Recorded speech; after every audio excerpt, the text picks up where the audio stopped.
తాను ఒంగోలులోనే పోటీ చేస్తున్నట్లు స్పష్టం చేశారు మాజీ మంత్రి బాలినేని శ్రీనివాసరెడ్డి.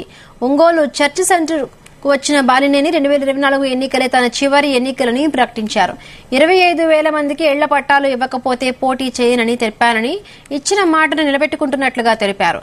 ఇళ్ల స్థలాల కోసం 231 కోట్లు విడుదల చేసిన సీఎం జగన్ కు కృతజ్ఞతలను తెలిపారు. ఈ రోజు నుండే ఎన్నికలకు నాంది పలుకుతున్నట్లుగా పేర్కొన్నారు. చాలా మంది అన్నారు, ఎందుకు అట్లా చెప్తున్నావు, ఒకళ్ళు రాకపోతే మరి మీకు పోటీ చేసేదానికి ఇబ్బంది కదా అని అంటే, పర్వాలేదు, నేను చేయలేకపోతే నేను రాజకీయాలు మానేస్తాను తప్ప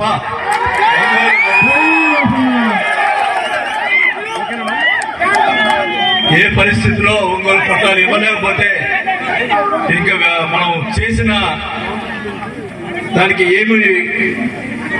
మనం ఏం చేయలేకపోయే, పట్టాలు కూడా ఇవ్వలేకపోతే ఇక అనవసరం అని చెప్పి ఆ రోజు చెప్పడం జరిగింది.